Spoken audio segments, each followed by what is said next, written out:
मित्रों नमस्कार। खास मुलाकात कार्यक्रम में आज हम मिलने आए हैं अंकित यादव जी से। ये कोई परिचय के मोहताज नहीं है। बरेली कॉलेज की छात्र राजनीति में आप इनको देखते रहे थे। डिफेंस स्टडी में आपने एमएससी किया है। जागरूक युवा सेवक संघ में आपने बहुत काम किया है, जागरूकता फैलाने का काम। इसके अलावा दुग्ध संघ में बहुत आपका योगदान है। आपके पिताजी लल्लू सिंह यादव ने भी काम किया है और उन्होंने बहुत ऊंची लकीर खींची है, जिसकी बहुत लंबी कहानी है। इस पर चर्चा करेंगे तो शायद घंटों हो जाएंगे। तो आज हम विषय पर आते हैं। अंकित जी, हमारे दर्शक आपको देख रहे हैं, कुछ युवाओं के लिए अपने बारे में पहले विस्तार से बताने का कष्ट करें। पहले तो आपके गंभीर न्यूज़ का बहुत बहुत धन्यवाद और आपका कि आप यहाँ पर आए हैं, और अपने सभी दर्शकों का भी कि वो हमें देख रहे हैं। मैं जागरूक युवा सेवा संघ की मैंने जो स्थापना की थी वो 2011 में की थी, जब मैं छात्र संघ की राजनीति में था। छात्र संघ की राजनीति के बाद ऐसे बहुत कम अवसर आते हैं जहाँ पर आप लोग किसी पार्टी विशेष के साथ में रह के काम कर सकें, लेकिन समाज सेवा का कार्य आप नहीं कर सकते हैं। ऐसे काम जैसे छात्र राजनीति का सबसे मेन उद्देश्य था छात्रों की मदद करना। हमारे संगठन ने 3200 छात्रों की फीस जमा करी है बिना किसी दिखावे के। अभी कुछ समय पहले एक समाचार पत्र ने उस चीज़ को पूरा निकाला भी था। और हमारे संगठन ने जिन बच्चों का बीड़ा लिया, 6 साल तक उनकी फ़ीस जमा करने वाला उत्तर प्रदेश का पहला संगठन है। इसके बाद हमने जो हमारे जो पशु पक्षी लुप्त होते जा रहे, खासतौर से गौरैया चिड़िया थी, जिसको हम देखने को हमारे आंगन में आवाज़ सुनने को हम लोग मोहताज थे, तो हमने करीबन 10,000 घोंसलों का वितरण पूरी गर्मी में किया। और हमारे तमाम संगठन के लोगों ने, तमाम लोगों ने जगह जगह बीसलपुर, शाहजहाँपुर, पीलीभीत, बरेली, सहसवान, बदायूं क्षेत्र के तमाम गाँव के अंदर, शाहजहाँपुर के तमाम क्षेत्र के अंदर निःशुल्क हम लोगों ने घोंसलों को वितरण किया। और हमें लोगों ने बहुत ज़्यादा सराहना भी की और बहुत ज़्यादा हमारी मदद भी की। पहले हमने खुद बांटे थे, फिर लोगों ने खुद हमें ला के देना शुरू कर दिए कि आप लगाइए, हम आपको मतलब फाइनेंस कर रहे हैं, आपको घोंसले आपको दे रहे हैं। तो बहुत अच्छा लगा, हमारा अभियान वो सफल हुआ। लोगों ने बहुत तारीफ़ की। कई समाचार पत्रों से, कई अधिकारियों से हमें बहुत सहानुभूति इस चीज़ के लिए प्राप्त हुई और आगे भी हम ऐसा काम करते रहेंगे। अंकित जी, वो कौन सा साल था जिसमें आपने डिफेंस स्टडी में एमएससी किया था और छात्र संघ की राजनीति में आप किस मुकाम पर पहुंचे थे? किस पद पर चुनाव लड़ा था? क्या रिजल्ट रहा था? जी, ऐसा था, मैं छात्र संघ का चुनाव लड़ना चाहता था। बहुत समय छात्र संघ महामंत्री की दावेदारी पर था। हमारे साथ में उस समय समाजवादी छात्र सभा मैंने काम किया। और कॉलेज को, बरेली कॉलेज को नैक में ए ग्रेड, जो जिनेवा से हमारी टीम आई थी, उसको दिलाने में काफ़ी सहयोग रहा। उस समय हमारी एक वरिष्ठ पत्रकार थे यहाँ पे, पंकज मिश्रा जी, उन्होंने पूरी एक न्यूज़ छापी थी और आप भी उस समय शायद भाई थे। तो नैक को ए ग्रेड दिलवाने में भी हमारी पूरी छात्र संघ, समाजवादी छात्र सभा जो हुआ करती थी, हमारी टीम ने अनुशासित रवैया अपनाया। और जो टीम वहाँ से आई वो इतनी प्रभावित हो गई, बरेली कॉलेज को ए ग्रेड दी गई ताकि डीम्ड यूनिवर्सिटी बन जाए।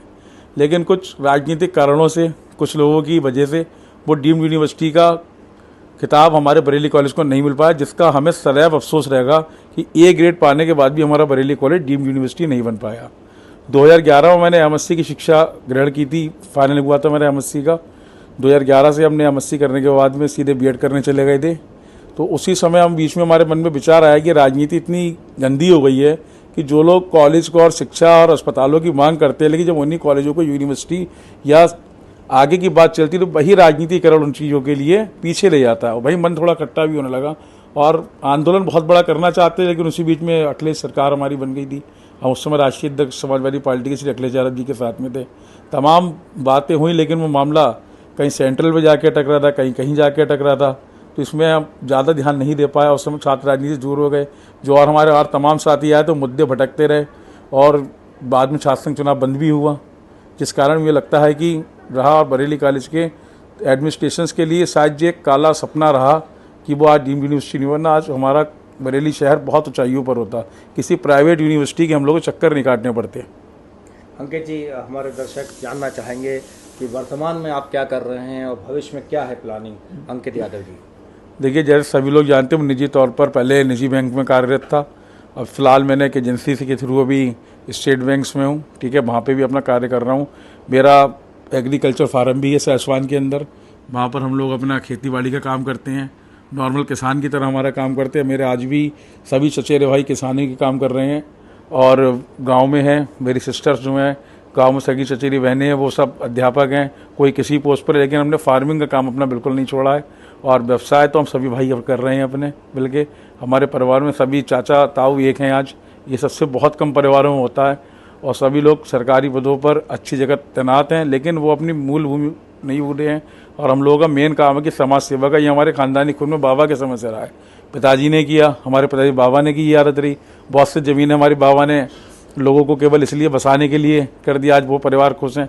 कभी आप हमारे गांव चलिए, सहसवान होतीपुर में, होतीपुर हमारा गांव है सहसवान से, और वहाँ पे आप कभी जाके देखिएगा तो हम लोग के ये खून में ही रहा है समाज सेवा का कार्य करना, हमें बड़ा अच्छा भी लगता है। भविष्य में क्या करने जा रहे हैं बरेली के नौजवानों के लिए, बरेली के समाज के लिए? कोई मैं- क्षेत्र चुना आपने?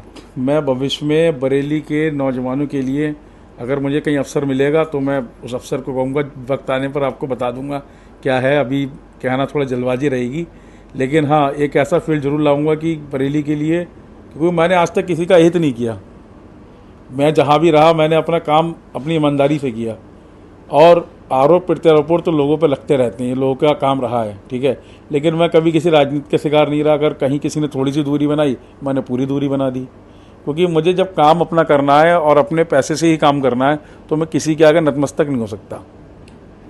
अंकित जी, आजकल में रक्षाबंधन का भी त्यौहार है, फिर 15 अगस्त यानी उस वही, तो उसमें कुछ हमारे देशवासियों को, हमारे बरेली वासियों को कुछ संदेश देना चाहेंगे, कुछ शुभकामनाएं? मैं देशवासी का, रक्षाबंधन की आपने बात की, रक्षाबंधन पर मेरे पिताजी के, आपको पता होगा एक दंगा हुआ था बरेली में, जो टीयर्स ऑफ बरेली, तो उस समय मुस्लिम बहनें जो थीं उनको बचाने का काम मेरे पिताजी ने किया था, मेरे मोहल्ले के बराबर में ही तय करके, और उनको अपने घर पे लाके रखा। आज भी मेरे घर पे हिंदू बहनों के साथ साथ मुस्लिम बहनें भी रक्षाबंधन के त्यौहार पे मेरे पिताजी के राखी बांधने आती हैं।